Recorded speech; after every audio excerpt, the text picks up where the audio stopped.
The economic transformation that I am outlining necessitates a new social and economic compact, of fairness, a new commitment to true equal opportunity. The federal government has seen to it that our business taxes have not increased, but it is a local matter whether or not we are creating an environment conducive to entrepreneurship and investment to assure that people with ideas and with capital choose to build their future with us as opposed to anywhere else in the world. And in this, I'm not speaking of large businesses, but of small and medium-sized businesses where I believe we have correctly placed our emphasis and must continue to strengthen our efforts of assistance and facilitation. I have heard quite clearly the complaints and verified too many examples of people whose efforts to start a business, expand a business, or even build a home, providing work to our tradesmen and contractors, have been held hostage to processes which seem aimed far more at impeding and frustrating development than assisting and facilitating it. Amen. I've made it clear to those in policy positions of our permitting and our licensing agencies that it is unacceptable for employees to overstep or slow down, or worse, stop a person or a business wishing to take legal steps required to get into business, to stay in business, or to have a home. I have made it clear. I have made it clear that I expect to see change, and prompt change, both in practices and a significant reduction in the time required. I want to achieve a real reduction, a no less than 30% reduction in the time it takes to go through the processes, and I want to see such an improvement now, in this fiscal year.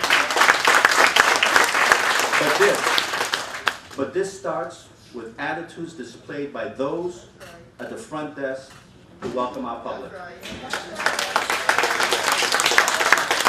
The performance and the level of assistance of those who meet and greet our residents as they make contact with government agencies has just got to change. It's just got to get better. And only those in government can make it happen.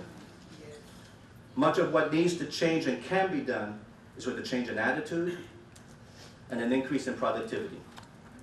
And where this is not so, and a change in law is required, I assure you I will come back to the legislature for those changes and for your advice. Just as our efforts to grow the economy required increased speed and efficiency in licensing and permitting, so too does it require that the processes of civil justice not become bogged down in bogs and meres, which do not allow for the prompt resolution of disputes or definitions of law, regulations, or contracts. It would be improper for me to address any particular case, and I will not do so.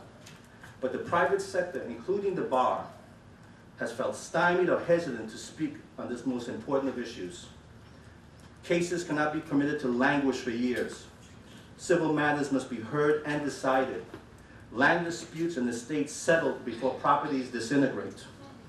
The magistrates are in place.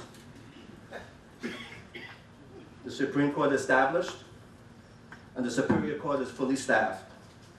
I urge the judges of all our courts to help us work to a sounder foundation where prompt and predictable processes will encourage growth and development.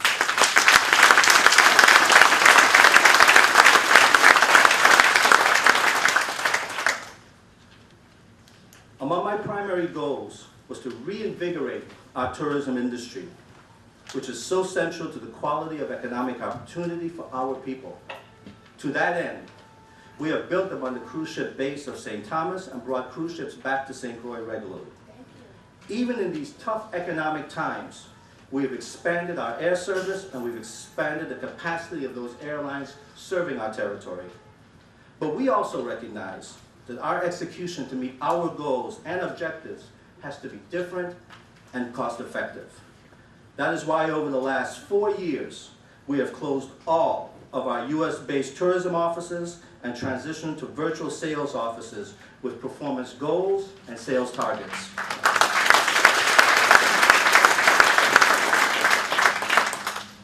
We must now adapt our tourism industry and infrastructure to a changing and a competitive market landscape. The tourism sector remains the core of our economy and of our future, both in terms of direct employment and because of the wide-ranging opportunity it creates for entrepreneurship, for small business development.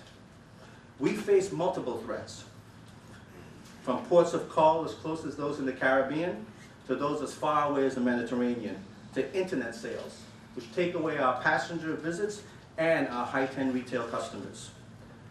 We are moving quickly to redevelop our transportation systems and address our traffic flow problems. The lackluster performance of the water transportation provided by ferries servicing all of our islands is just no longer acceptable.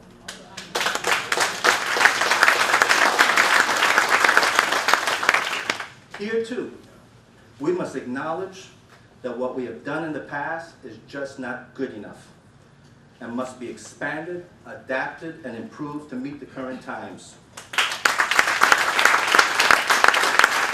Additionally, in aid of both the quality of life of our residents, as well as to better serve our visitors, we have commenced programs to improve the quality of our historic downtown areas.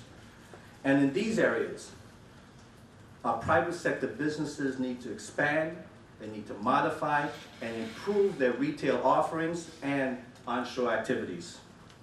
We have commenced the Charlotte Amalie Revitalization Plan and downtown improvements. We are completing the Christiansted Bypass and will move to the boardwalk and downtown areas.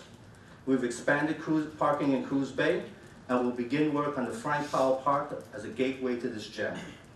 I plan to submit revisions to our enterprise zone law to expand the zones and incentives in areas that require attention, but where we can foster targeted small business activity. And all these actions and all other economic tools that we anticipate can add further value to our efforts are being taken, not only to enhance our competitive advantage in a competitive world, but to ignite in our people the entrepreneurial spirit to reap the rewards available here in our home.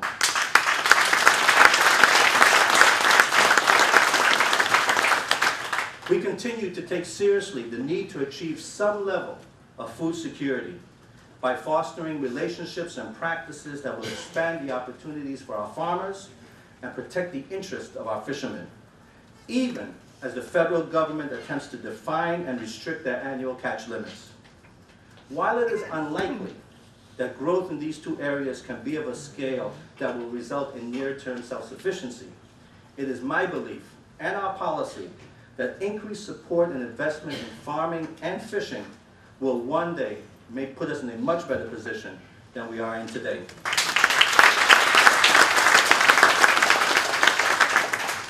Much of what we have done to build the foundations of a vibrant economy can only be done through an effective partnership with the private sector and with government.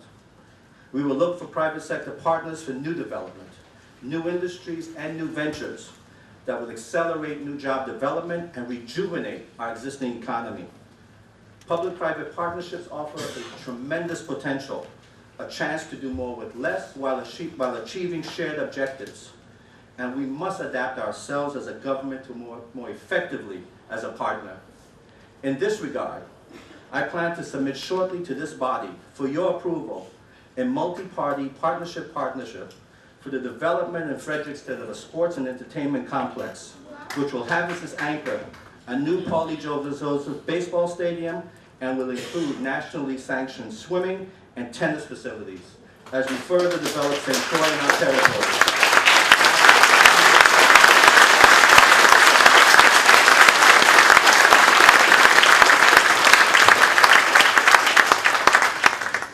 In the hotel industry as well, I've initiated calls to private investors to take the lead, to move beyond the promises and the fancy design boards, and to move some dirt.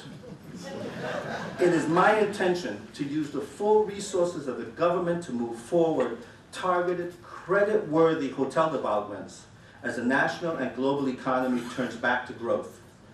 To developers of these projects, I would say, we kept our commitment and approved permits and lent support at the various levels, even at the federal government. Now it is your turn to deliver.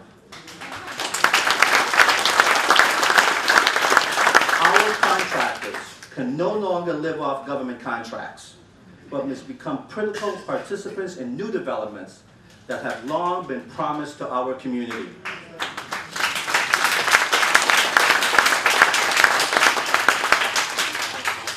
We are prepared to invest in new projects, but only as a co-investor.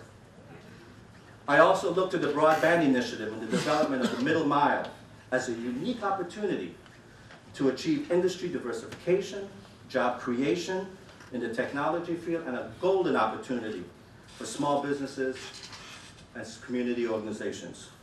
This broadband project, when completed and coupled with the offerings of the Research and Technology Park, will result in the modernization of the territory's overall broadband communications infrastructure. And that will open up tremendous possibilities for the creative, the entrepreneurial, the risk taker. In order to fulfill our commitment in this area, we will need the private sector's active participation and engagement. As required by our grantor agency, the U.S. Department of Commerce, this project must be completed by June of 2013 with over $150 million of federal, in-kind, and local cash funding. As we lay 244 miles of new fiber cables connecting over 700 pieces of network equipment, we will provide over 300 construction jobs and the opportunities for local persons to be trained in fiber splicing and network maintenance. When completed, over 45 public computer centers will be established or renovated with advanced information technology. I shall ask for legislative support to access the capital markets to fund our portion of the broadband effort.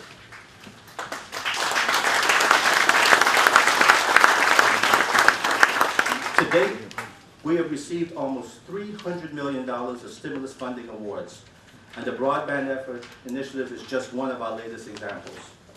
These funds have supported and continue to support the general fund at a severe time of revenue shortfalls and continued expenditure of funds in supporting employment across our territory, even as we meet here tonight. As part of the ongoing program of capital improvements, I will ask you to support the development of a new school on St. John, the replacement of the Adelita Cancrine Junior High School on St. Thomas, and Central High School on St. Croix.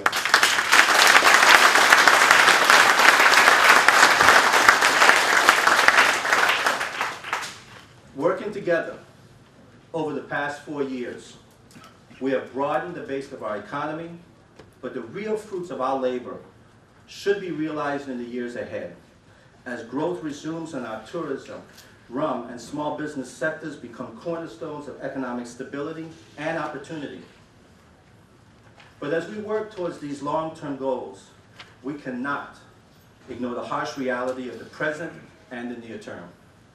We rely primarily on a U.S. economy that has had an unemployment rate above 9% for 20 straight months, the longest such period in almost a century. And if you count those seeking full-time employment jobs while working part-time, and those who have stopped looking altogether, it is close to 17%. At the current rate, it is projected that it could be 2017 before the country replaces the more than 8 million jobs lost since December of 2007. This is the basis of our reality.